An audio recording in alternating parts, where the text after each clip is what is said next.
एक बार महात्मा बुद्ध वन में नदी के किनारे ध्यान में मग्न थे। उसी नदी के पास एक गुरुकुल था, जहाँ एक मुनि अपने शिष्यों को शिक्षा देते थे। संयोग से मुनि की दृष्टि बुद्ध पे पड़ी, तो वो उसके पास चले आए। बुद्ध का सानिध्य पाकर मुनि ने विनम्रता पूर्वक प्रश्न किया, गुरुदेव, क्या पूजा पाठ से कुछ प्राप्त होता है? बुद्ध मुस्कुराए और बोले, पहले मेरे प्रश्न का उत्तर दीजिए। यदि कोई इस नदी को पार करना चाहे तो उसे क्या करना होगा? मुनि ने उत्तर दिया, यदि वो तैरना जानता है तो तैर कर पार कर सकता है, और यदि नाव उपलब्ध हो तो नाव से जा सकता है, और यदि जल कम हो तो पैदल भी पार किया जा सकता है। बुद्ध ने पुनः प्रश्न किया, यदि वह तीनों उपायों को भी न अपनाए तो? अब मुनि कुछ क्षण के लिए चुप हो गए। फिर जैसे ही सत्य का बोध हुआ, वो झट से बुद्ध के चरणों में गिर पड़े और बोले, गुरुवर, मैं आपके कथन का मर्म समझ गया। मात्र पूजा पाठ करने से कुछ प्राप्त नहीं होता, जब तक कि स्वयं कर्म न किया जाए। बुद्ध ने सहज स्वर में कहा, सही कहा। यदि कोई व्यक्ति नदी के किनारे खड़े होकर दिन रात प्रार्थना करता रहे तो क्या वो नदी पार कर सकता है?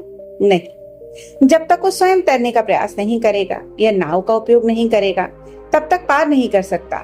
ठीक उसी प्रकार केवल पूजा पाठ करने या भाग्य के सहारे कुछ भी नहीं मिलता।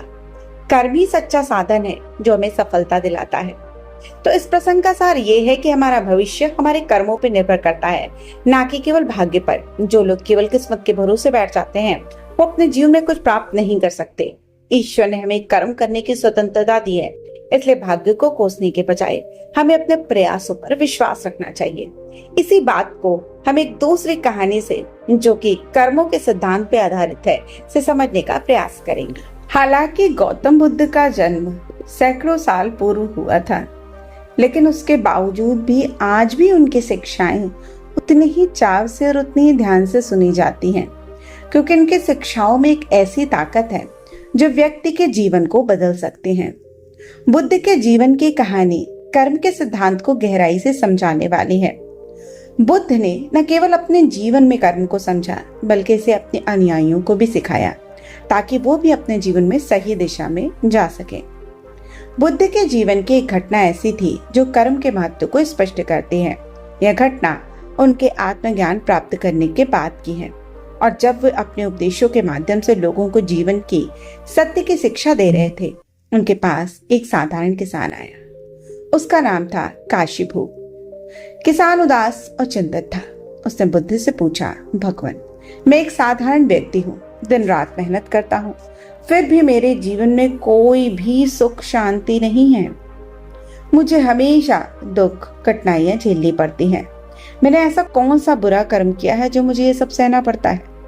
बुद्ध ने शांत स्वर में उत्तर दिया, कर्म का सिद्धांत बड़ा ही गहरा और सूक्ष्म है। जो कोई भी आज कुछ भी झेल रहा है, वो तुम्हारे पिछले कर्मों का परिणाम हो सकता है, और जो तुम आज कर रहे हो वो तुम्हारे भविष्य का निर्धारण करेगा। कर्म केवल यही नहीं बताता कि तुम्हें किस परिस्थितियों का सामना करना पड़ेगा, बल्कि ये भी बताता है कि तुम्हारी प्रतिक्रिया उस परिस्थिति में क्या होगी। किसान ने कुछ ना समझते हुए बुद्ध से निवेदन किया, भगवान, क्या आप मुझे किसी सरल तरीके से समझा सकते हैं ताकि मैं कर्म के सिद्धांत को अच्छी तरीके से समझ सकूं? बुद्ध ने मुस्कुराते हुए कहा, ठीक है, चलो तुम्हें एक कथा सुनाता हूँ। बहुत समय पहले एक गांव में दो मित्र रहते थे। एक का नाम था अर्जुन और दूसरे का नाम था दीपक। दोनों अच्छे मित्र थे, लेकिन उनके जीवन जीने का तरीका बहुत अलग था। अर्जुन एक मेहनती और ईमानदार व्यक्ति था, जबकि दीपक आलसी और स्वार्थी था। अर्जुन हर दिन कठिन परिश्रम करता था, अपने जीवन में अनुशासन और सदाचार को प्राथमिकता देता था। वहीं दीपक हमेशा गलत तरीके से काम करना चाहता था और दूसरों का शोषण करके अपना काम निकलवाने की कोशिश करता था। एक दिन गांव के एक संत ने घोषणा की कि पहाड़ी के ऊपर एक बहुत ही मूल्यवान खजाना छुपा हुआ है, और जो कोई भी वहां पहुंच जाएगा उसे वो खजाना मिल जाएगा। अब अर्जुन और दीपक दोनों को यह सुनते ही लालच आ गया, और वो दोनों उस खजाने को पाने के लिए निकल पड़े। रास्ता कठिन था और लंबा भी था। अर्जुन ने धैर्यपूर्वक रास्ते की सभी बाधाओं का सामना किया, क्योंकि वो जानता था कि कड़ी मेहनत से भी वो खजाने तक जरूर पहुंच पाएगा, और वो धीरे धीरे हर चुनौती का सामना करता गया, लेकिन कभी उसने हार नहीं मानी। दूसरी तरफ दीपक ने जल्दी जल्दी और बिना सोचे समझे रास्ता तय करने की कोशिश की। वह हर बार एक छोटा तरीका ढूंढता, लेकिन उसके जो छोटे छोटे तरीके होते वो उसे भटकाते गए। उसने सोचा किसी तरह से वो अर्जुन से पहले खजाने तक पहुंच जाए, लेकिन हर बार वो और भी कठिनाई में पड़ जाता। अर्जुन ने अपनी मेहनत और संयम से पहाड़ी की चोटी तक पहुंचकर खजाने को प्राप्त कर लिया, लेकिन जब दीपक पहुंचा तो बहुत देर हो चुकी थी। खजाना अर्जुन को मिल चुका था। दीपक ने अपने आलस्य और मेहनत ना करने की वजह से वो सब अवसर गंवा दिया, जबकि अर्जुन ने अपनी ईमानदारी और मेहनत से वो सब कुछ पा लिया। इस कहानी का सीधा संदेश ये है कि अर्जुन और दीपक दोनों ने ही कर्म किए, लेकिन अपने कर्मों के परिणाम के लिए दोनों उत्तरदायी थे। अर्जुन के अच्छे कर्मों ने उसे सफलता दिलाई, जबकि दीपक के बुरे कर्मों ने उसे असफलता के मार्ग पे धकेल दिया। किसान काशिबू ने यह कहानी तो ध्यान से सुनी और कहा, तो इसका मतलब ये है कि हमारा भविष्य हमारे वर्तमान कर्मों पर निर्भर करता है। बुद्ध ने उत्तर दिया, हाँ बिल्कुल, जैसे एक बीज बोया जाता है वैसे ही उसके अनुसार फल प्राप्त होता है। यदि तुम अच्छे कर्म करोगे तो तुम्हें अच्छे परिणाम मिलेंगे, यदि तुम बुरे कर्म करोगे तो तुम्हें बुरे परिणाम भोगोगे। यह नियम हर जगह लागू होता है, चाहे वो तुम्हारा व्यक्तिगत जीवन हो या समाज हो। हर क्रिया का एक परिणाम होता है। अब काशिबू ने उत्सुकता से पूछा, लेकिन भगवान, हर बार ऐसा नहीं होता। कभी कभी ऐसा भी होता है, हम अच्छे कर्म करते हैं और फिर भी हमें बुरे परिणाम झेलने पड़ते हैं।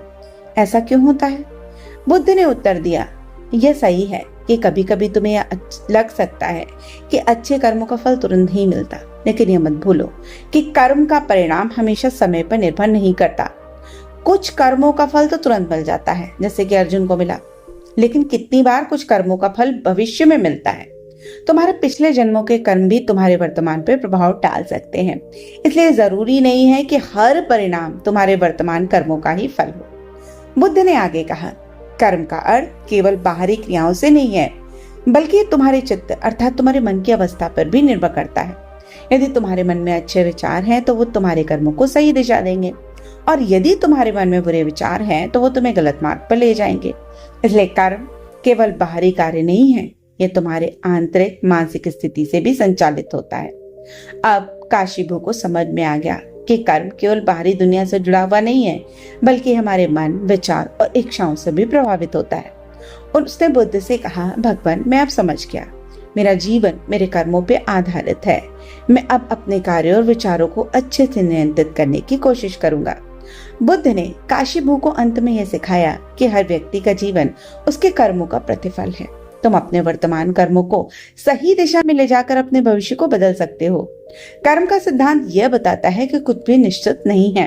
यदि तुम अभी भी अपने जीवन में परिवर्तन लाना चाहते हो तो अभी से अपने कर्मों को सुधार लो। बुरे कर्म से कोई भी बुरा नहीं बनता, लेकिन उसे सुधार कर व्यक्ति अच्छा जरूर बन सकता है।